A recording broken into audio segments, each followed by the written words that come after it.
Hello बच्चों, देखो आज तुम्हारे लिए मैं हिस्ट्री के पेपर के लिए कुछ वीडियो लेके आ गया हूँ। इसमें आपको मैं 3-4 चैप्टर और थोड़ा मैप वर्क समझाऊँगा। इस वीडियो को एक बार ज़रूर देख लेना, अच्छी तरह सुन लेना। स्क्रीन शेयरिंग के साथ बढ़ा रहा हूँ तो इसमें थोड़ी नॉलेज भी मिलेगी आपको, और यानी कि जो सा थोड़ा फ़ायदा भी होगा। ठीक है ना।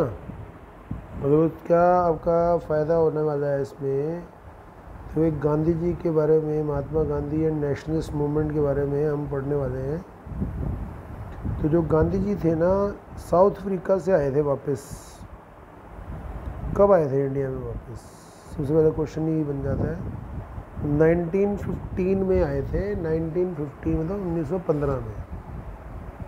और उन्होंने ही एक नया मेथड निकाला नॉन वायलेंट प्रोटेस्ट का, जिसको सत्याग्रह बोलते हैं।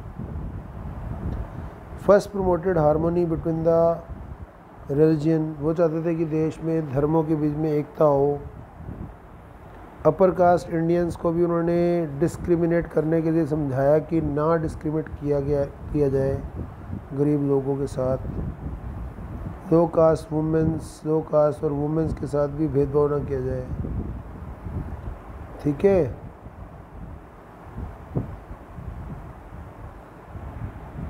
तो जो हिस्टोरियन था चंद्रन देवानसन, उन्होंने रिमार्क किया था गांधी जी के बारे में, South Africa was making of the Mahatma.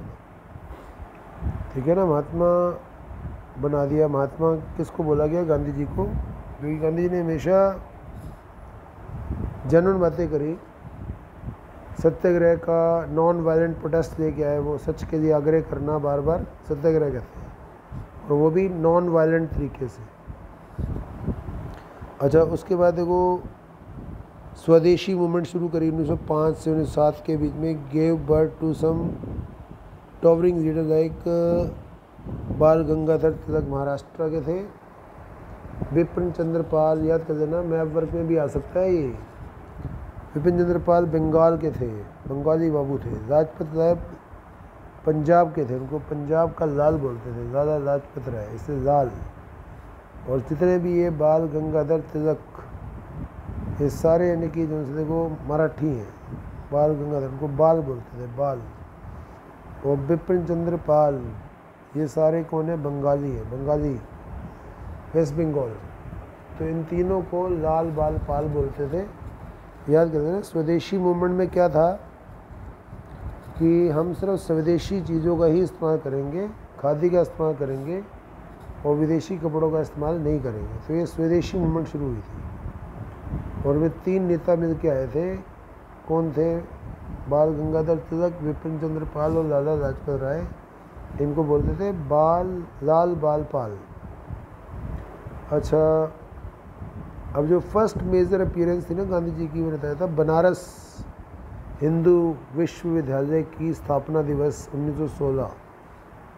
ठीक है। इसमें यानी कि गांधी जी ने क्या देखा कि कोई भी इस विश्वविद्यालय की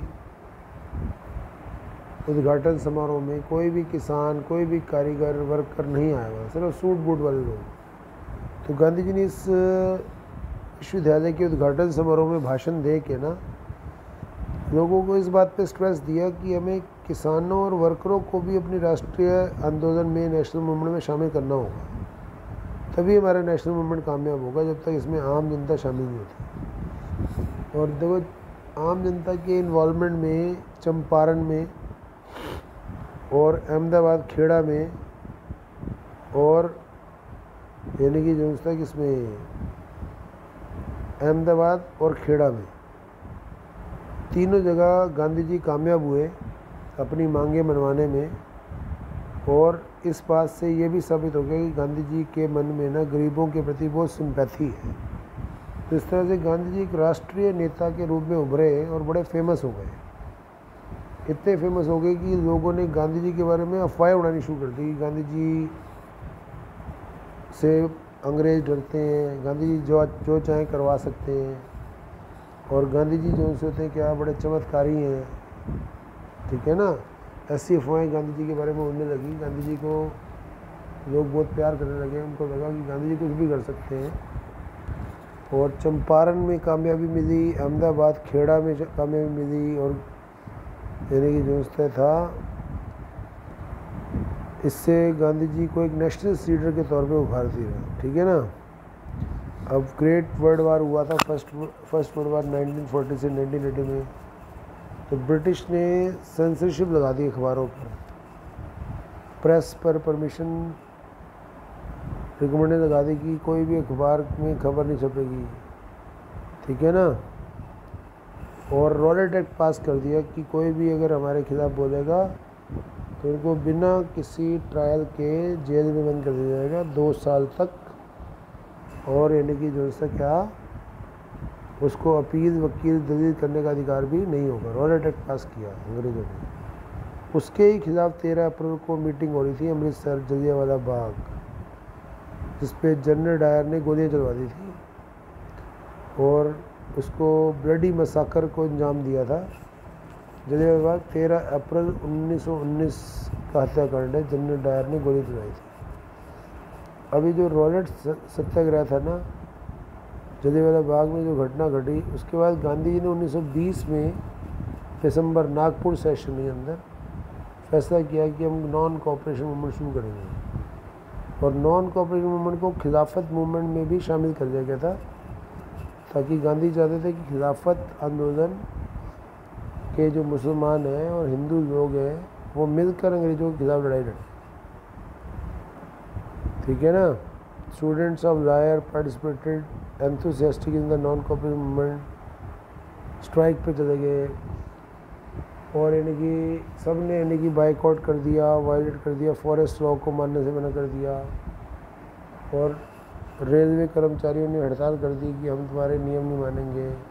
नॉन कोऑपरेटिव मूवमेंट में क्या क्या हुआ था, लोगों ने अपनी जॉब छोड़ दी, कोर्ट में वकील नहीं जा रहे काम करने के लिए। इस तरह से देखो नॉन कोऑपरेटिव मूवमेंट शुरू हुआ 1921 में जनवरी में, लेकिन फरवरी 1922 में पीजेंट के ग्रुप पर अटैक कर दिया पुलिस वालों ने। और पुलिस वालों ने यानी कि जो से जब अत्याचार किया तो भीड़ भड़क गई और चोरी चोरा इंसिडेंट था उत्तर प्रदेश गोरखपुर डिस्ट्रिक्ट में। 22 पुलिस वालों को जिंदा जला दिया गया थाने में। ये जो एक्ट था वायलेंस का, उससे गांधी जी बड़े नाराज़ हो गए। उन्होंने कहा कि मैंने तो नॉन वायलेंट तरीक़ों से आपको आंदोलन करने के लिए कहा था, लेकिन अब ये मूवमेंट क्या हो गई, वायलेंट हो गई है। और सरकार भी अब क्या करेगी, बदले की कार्रवाई करेगी। इससे गांधी जी ने 1922 में जो है क्या ये नॉन कोऑपरेशन मूवमेंट वापस बुला ली, ऐसा ही आंदोलन को वापस बुला दिया था।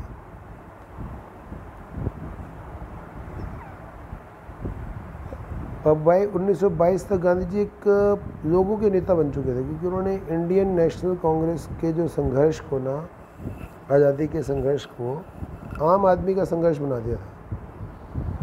तो वो क्या करते थे, आम जनता से आम भाषा में बात करते थे।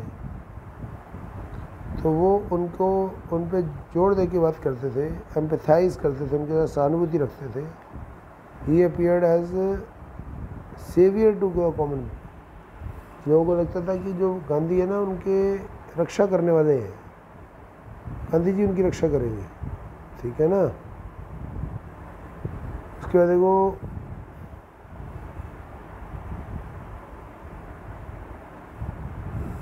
1924 में जेल से छूटे थे। गांधी ने चरखे को प्रमोट किया, हिंदू मुस्लिम यूनिटी को प्रमोट किया, अनटचेबिलिटी को हटाने की बात करी। फिर 1928 में साइमन कमीशन भारत में आया। उसका क्या मकसद था, उनका मकसद था कि भाई इंडिया में देखो कि कोई कानून की दिक्कत तो नहीं आ रही, 1919 का कानून सही चल रहा नहीं चल रहा। लेकिन भारतीयों ने इसका विरोध किया साइमन कमीशन का, क्योंकि it has no Indian member and it was no hope, there was no hope to get freedom from English Raj in Simon Commission. Moreover, Simon Commission जो था वो इंडियंस को मेंबर बनाना नहीं चाहता था, इंडियन से पूछना नहीं चाहता था। तो जितने भी इंडियन पॉलिटिकल पार्टीज़ थी वो नाराज़ हो गई। उनको लगा कि जब हमारे लिए कानून बन रहा है तो हमसे पूछो तो सही। इसलिए अंग्रेज़ों के ख़िलाफ़ ना 1929 में पूर्ण स्वराज की मांग रख दी कि अब हमें तुम्हारी कोई सहायता नहीं चाहिए, हमें पूर्ण आज़ादी चाहिए, हमें तुम चाहिए नहीं है करो। तो कंप्लीट इंडिपेंडेंस लाहौर में सेशन में मांगा गया था। 1929 में फैसला किया गया था कि हम पूर्ण स्वराज की मांग करेंगे। देखो 1929 दिसंबर इन एनुअल सेशन, ठीक है। और 12 मार्च 1930 को गांधी जी ने सिविल डिसोबीडियंस मूवमेंट शुरू करने के लिए साबरमती आश्रम से पैदल यात्रा करी डांडी तक। इसको डांडी मार्च बोलते हैं, ठीक है ना। डांडी मार्च 6 अप्रैल 1930 तक, ठीक है। गांधी जी ने 12 मार्च को शुरू की थी और 6 अप्रैल को ख़त्म हुई थी। देखो डांडी यात्रा। डांडी एक गुजरात का एक गांव है समुद्र तट पर, वहाँ जाके नमक बनाया था। तो ये ऐसा इवेंट था जिसने महात्मा गांधी को एक इंटरनेशनल लीडर बना दिया, पूरी दुनिया में इनका नाम हो गया। It was the first national activity in which women participated. और डांडी मार्च एक ऐसी घटना थी जिसमें औरतों ने भी हिस्सा लिया। अब तीसरा कारण इसका इम्पोर्टेंट होने का क्या था कि now British realise that their Raj would not last for ever. पहली बार अंग्रेज़ों को डर महसूस हुआ कि अब इंडिया में उनके नियम कानून नहीं चलने वाले, उन्हें जाना पड़ेगा यहाँ से। तो इस तरह से वो 60 मार्च नमक यात्रा जो थी डांडी तक साबरमती आश्रम से लेकर 12 मार्च से शुरू हुई थी, 6 अप्रैल तक चली गई थी। 18 से 6 24 दिन बीच में गांधी जी ने लोगों को अपने साथ उठाया, भाषण दिया। और 1931 में गांधी इरविन, लॉर्ड इरविन के बीच में समझौता हो गया कि तुम सिविल डिसोबीडियंस मूवमेंट को कॉल ऑफ कर लो, वापस बुला लो और हम तुम्हारे सारे कैदी छोड़ देंगे। और सार्ड मैन्युफैक्चरिंग क्या कर दी, अलाउ कर दी अंग्रेज़ों ने कि ठीक है तुम अपना नमक बनाओ, ठीक है। पहले अंग्रेज़ों ने नमक पर टैक्स लगा दिया था। तो और बदले में गांधी जी क्या करेंगे, second round table conference attend करने जाएंगे और क्या करेंगे, सिविल डिसोबीडियंस मूवमेंट को ख़त्म कर देंगे, ठीक है ना। और इन 1935 new government of India act बनाया गया, लेकिन उसमें यानी कि उसमें भी पावर नहीं दी इंडिया को, आज़ादी नहीं दी। और मार्च 1940 में Muslim League passed a resolution commission separate nation called Pakistan. देखो ये भी बहुत इंपॉर्टेंट है कि 1940 में मुस्लिम लीग ने अलग राष्ट्र की मांग कर दी कि हमें तो मुसलमानों के लिए अलग राष्ट्र चाहिए। फिर हुआ quit India movement, mass movement थी 1942 में, बिग लीडर्स ने शुरू की थी। और Nehru languished in jail, still the movement was carried out by the Indians. बड़े बड़े नेताओं को इसको रोकने के लिए बड़े बड़े नेताओं को जेल में डाल दिया गया, कांग्रेस पार्टी को इलीगल डिक्लेयर कर दिया गया, लेकिन फिर भी हिम्मत नहीं हारी, आम जनता लगी रही और भारत छोड़ो आंदोलन बहुत ज़्यादा कामयाब हुआ और अंग्रेज डर गए, ठीक है ना। अब देखो कोई गांधीवाद नहीं है, गांधी जी कहते थे मेरा कोई वाद नहीं है। गांधी जी ने जितने भी भाषण दिए हैं, स्पीचेस दिए हैं, कॉन्टेम्प्रेरी उनकी एसोसिएट्स ने बातें बताई हैं, उन सभी को मिला के गांधीवाद कहते हैं, गांधीज़म कहते हैं, ठीक है ना। तो गांधी जी का और बहुत बड़ा रोल है, पेपर में आ सकता है कि गांधी जी का देखो आज़ादी की लड़ाई में तो बहुत बड़ा रोल था ही। Gandhi ji fought not only with the life long battle for the free and united India, बल्कि उन्होंने ना अनटचेबिलिटी को दूर करने में, खादी को प्रमोट करने में, लोगों के अंदर मैनुअल लेबर की आड़ डालने के लिए चरखे को प्रमोट किया। तो चरखा मैनुअल लेबर का प्रतीक है, ठीक है। चरखा जो सा था symbol of human society, machines and technology. Between 1971-92 में Indian Vallabhbhai Patel, JB Kripalani, Subhash Chandra Bose, Jawaharlal Nehru, Sarojini Naidu, Govind Pant and attach themselves to the growth of Gandhism nationalism. C Rajagopalachari सब आ गए गांधीयन नेशनलिज्म से जुड़ गए अभी कि गांधी के राष्ट्रवाद तरीका अच्छा है, वही कामयाब होगा। तो after working bring peace to Bengal, After working to bring peace to Bengal, Gandhiji now shifted to Delhi from where he hoped to move on Punjab on 30 January 1940. He was shot dead by the Nathuram Godse. लेकिन 30 जनवरी 1948 को एक सिर्फ ने गांधी का गोली मार के हत्या कर दी थी नथुराम गोडसे, दिल्ली के अंदर। ठीक है ना। इस तरह से कोई छोटी छोटी बातें हैं, याद करनी है। देखो ये मैप वर्क भी इसमें आ सकता है। इंपॉर्टेंट इंस्ट्रूमेंट देखो अमृतसर लाहौर सेशन हुआ था ना 1929 में, जिसमें पूर्ण स्वराज की कंप्लीट इंडिपेंडेंस की मांग रखी थी, और चोरा चोरी में नॉन कोऑपरेशन मूवमेंट वापस लिया गया था, जब 22 पुलिस वालों को जला दिया गया था। और चंपारण और बनारस में विश्व हिंदू विश्वविद्यालय की स्थापना की गई थी। ठीक है ना। तो उसकी स्थापना बनारस में हुई थी। ये बनारस कहाँ है? यूपी में, याद कर लेना। यूपी में चोरा चोरी भी है। और चंपारण बिहार में। ठीक है ना। चंपारण में नील की खेती के खिलाफ विरोध किया था। और कराची में भी अधिवेशन हुआ था। अहमदाबाद तो आपको इम्पोर्टेंट है ही है।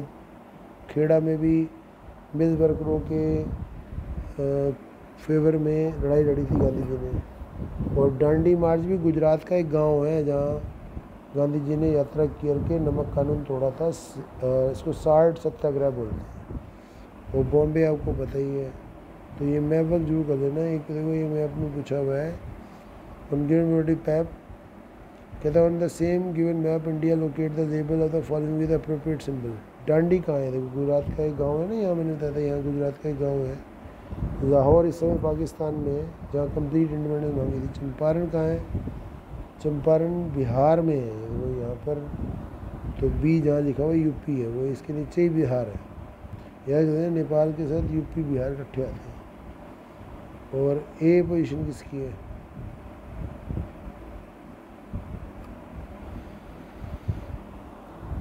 ठीक है।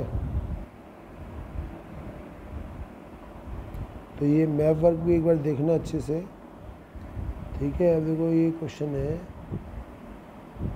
इंडियन कॉन्स्टिट्यूशन के ऊपर है। देखो मोटी मोटी बात तो ये बतानी चाहिए कि इंडियन कॉन्स्टिट्यूशन 26 जनवरी 1950 को लागू हुआ था।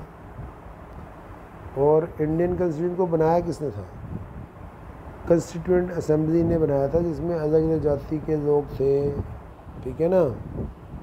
और इनकी व्यवस्था क्या, कॉन्स्टिट्यूशन फ्रेम बिटवीन 9 दिसंबर 1946 तक बन गया था, लेकिन इसे 26 जनवरी 1950 में लागू किया गया। उसका रीज़न था कि हर साल 26 जनवरी को हम इंडिपेंडेंस डे बनाते थे। ये लाहौर सेशन में हमने डिसाइड किया था। और उसी हिस्टोरिकल डे, ऐतिहासिक दिन की याद ताज़ा करने के लिए ही हम 26 जनवरी 1950 को ये बनाते हैं। तो constitution of India was framed. ठीक है। अच्छा, discussion in the constitution assembly were publicised through newspaper में इनकी कार्रवाई भी छपती थी कि क्या क्या किया असेंबली के अंदर।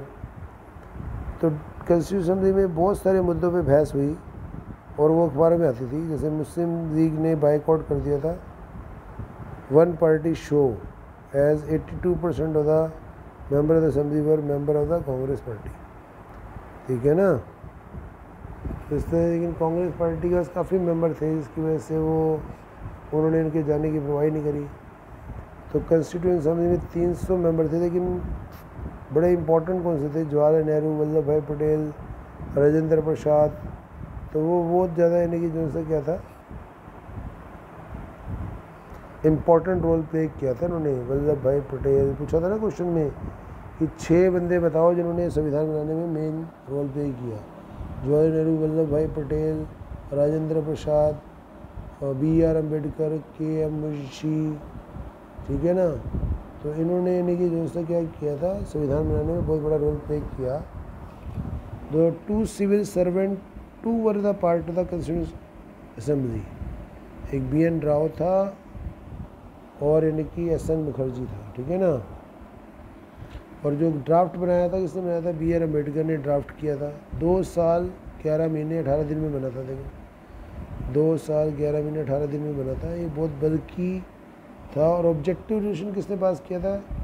13 दिसंबर 1946 को जवाहरलाल नेहरू ने, जिसमें लिखा था कि हम इंडिया को रिपब्लिक बनाना चाहते हैं, सबको फ्रीडम देना चाहते हैं, सबको जस्टिस देना चाहते हैं। इस तरह से जवाहरलाल नेहरू ने उद्देश्य प्रस्ताव 13 दिसंबर 1946 में रखा था कॉन्स्टिट्यूशन असेंबली के सामने, जिसमें ये कहा गया था कि इंडिया को हम इंडिपेंडेंट सोवरियन सोशलिस्ट रिपब्लिक बनाएंगे और सब लोगों को सोशल जस्टिस देंगे। ठीक है ना। तो उन्होंने बोला था कि देखो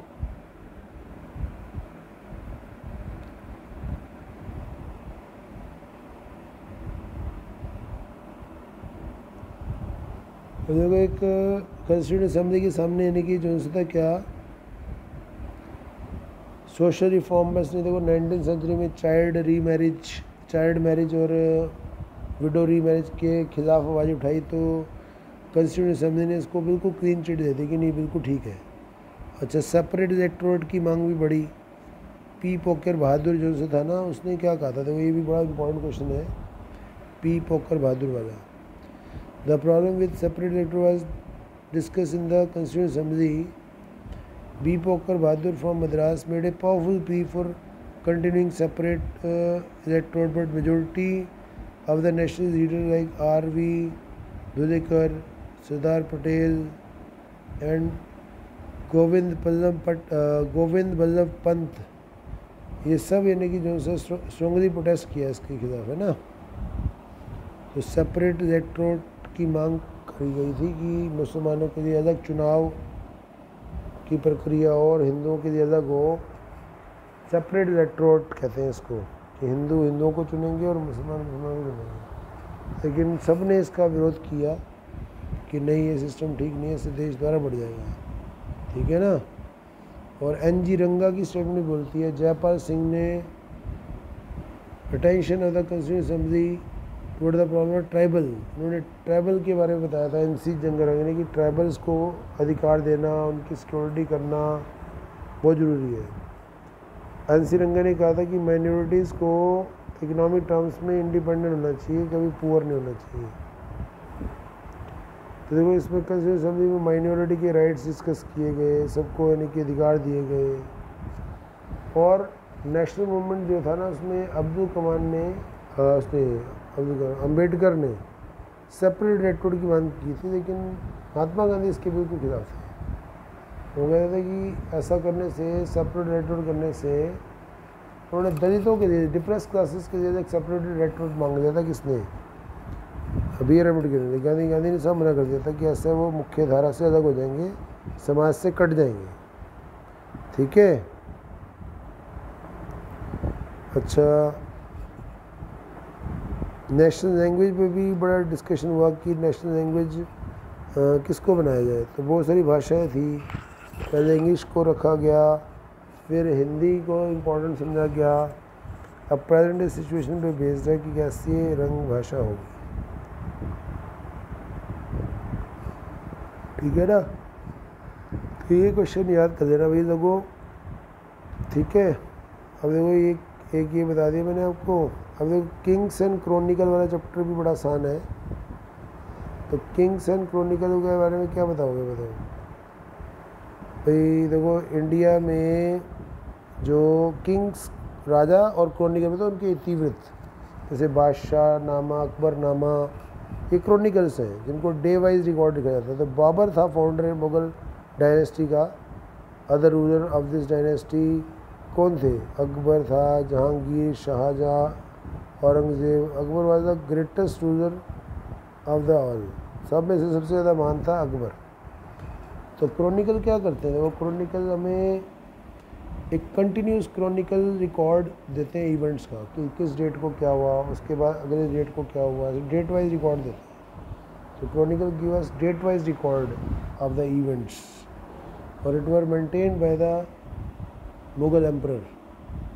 तो main writing of the Mughal era was Baburnama, Babur के बारे में, हुमायूं नामा गुलबदन बेगम ने लिखा है, अकबरनामा अबुल फजल ने लिखा है, याद कर रहे देखो। और बादशाह नामा अब्दुल हमीद लाहौरी ने लिखा, उसके शिष्य ने लिखा है। तो एक क्रॉनिकल है। देखो बाबरनामा बाबर ने खुद लिखा है, और हुमायूं नामा गुलबदन बेगम ने लिखा है, और अकबरनामा अबुल फजल ने लिखा है।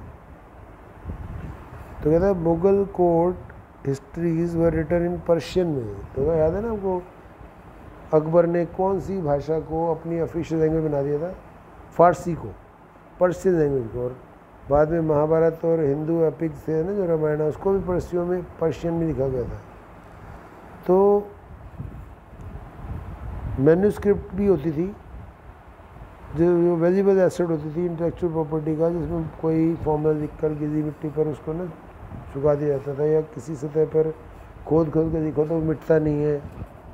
तो अकबर की सबसे ज़्यादा फेमस शैली थी नस्तलिक, फेवर राइटिंग स्टाइल था, जिसमें इंक के अंदर कलम डुबो के लिखा जाता था।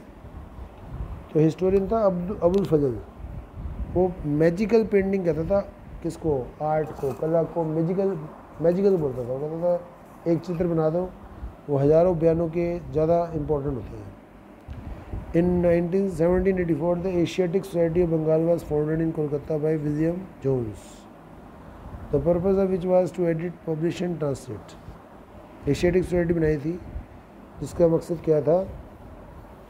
भी जो होता है क्या, एडिट करना और ट्रांसलेट करना मैन्यूस्क्रिप्ट्स, ठीक है। तो Akbar abolish the tax on pilgrimage, जजिया टैक्स होता है ना, कि जो नॉन मुस्लिम अगर यात्रा करने आते थे तो उनको यात्रा पर टैक्स देना पड़ेगा, उसको जजिया बोलते थे। तो अकबर ने ये टैक्स हटा दिया था और औरंगज़ेब ने द्वारा शुरू कर दिया था। हरम क्या होता था? हरम एक पर्शियन शब्द है, इसका मतलब हॉली प्लेस। तो हॉली प्लेस किसको बोलते थे? जहाँ राजा की रानियाँ रहते थे, उसको हरम बोलते थे, हरम।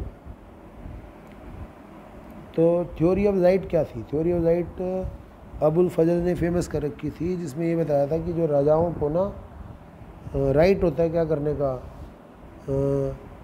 राजपाट चलाने का, क्योंकि उनको गॉड ने चुना है। तो थ्योरी ऑफ लाइट कहते थे। और इसी के तहत राजाओं के तस्वीरों के पीछे ना ऐसे प्रकाश दर्शन बनाया जाता था कि राजा लोग भी भगवान से कम नहीं है। अकबर का रूल था सुलह कुल की नीति थी, ये बताई थी मैंने, जिसमें अकबर ने कहा था कि सब लोग मिल के रहो, सभी जाति धर्मों के लोग मिल के रहेंगे। उसको सुलह कुल की नीति बोलते हैं। क्या बोलते हैं? सुलह कुल की नीति। और there were ways of getting the rules in Mughal court. जैसे मुगल कोर्ट में जाने के ना कुछ नियम होते थे, सिजदा करना, 4 बार झुक के तस्लीम करना, ज़मीन बोसी में तो ज़मीन को चूमना, ठीक है। तो इस तरह से बड़े रूल्स फॉलो करके दरबारियों को जाना पड़ता था। और Turani Irani were present the royal service of Akbar in the initial phase of the empire. तो वो हिंदुओं से ही, यानी कि जो वो नहीं थे। अकबर सब धर्मों के लोगों को जगह देता था अपनी टीम में, अपनी सेना में। ये भी रहता है कि अकबर को महान माना गया है। और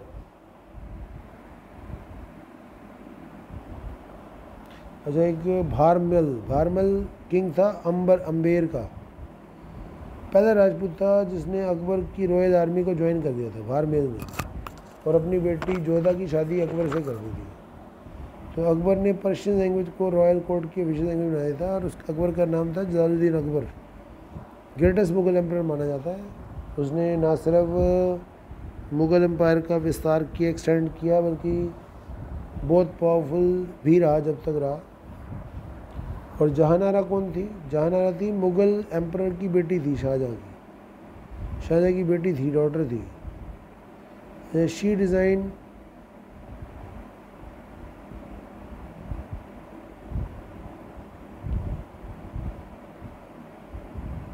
तो वो जो जहानारा थी ना, वो अच्छी आर्किटेक्चर भी थी।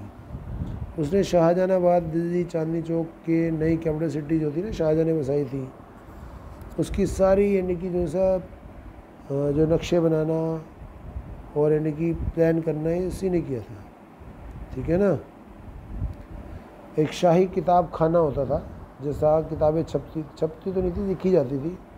तस्वीरकार उसको बनाते थे तस्वीरों को, और बाइंडर उनको बाइंड कर देते थे, ठीक है। किताब खाना वाज द स्क्रिप्ट हाउस था, बड़ी सारी मैन्यूस्क्रिप्ट कलेक्ट कर गई थी। और गुलबदम बेगम कौन थी? बाबर की Gulbadan Begum was the daughter of the Babur and sister of the Humayun की सिस्टर थी,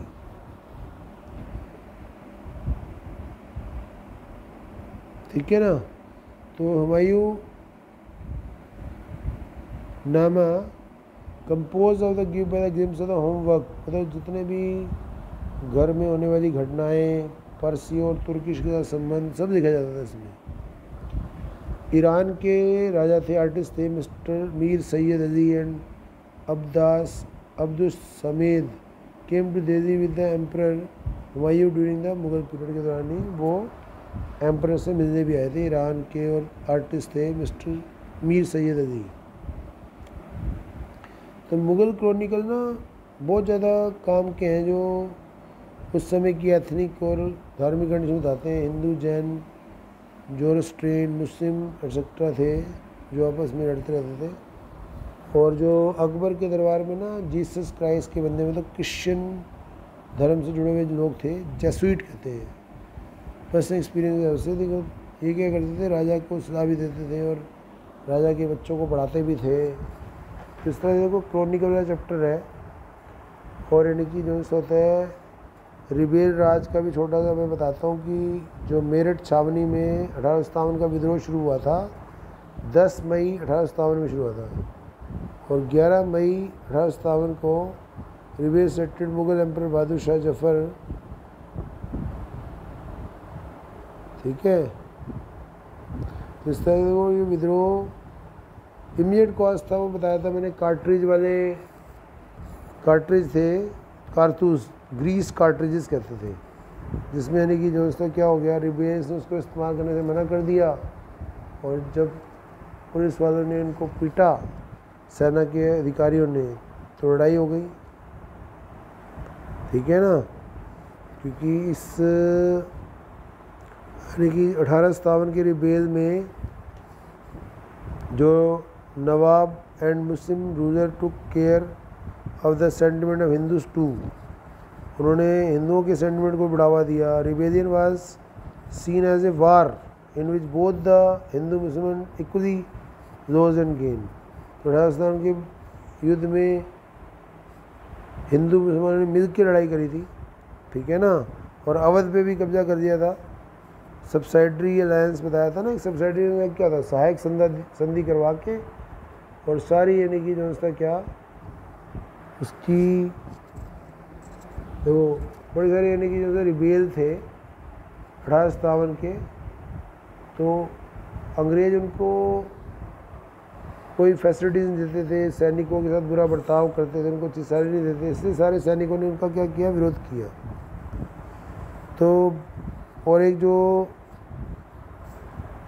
अवध था ना, अवध के साथ सब्सिडरी अलायंस करा कि सब्सिडरी सहायक संधि कहते हैं, सहायता के नाम पर अपना राज्य जमा बढ़े, अपनी सेना दे दिए राजा को, और राजा की सेना भंग करवा दी कि हम तुम्हारी रक्षा करेंगे युद्ध से। ऐसे सिचुएशन में अवध भी धीरे धीरे उन्होंने क्या कर दिया, कब्जा कर दिया, और झांसी के ऊपर भी कब्जा कर दिया।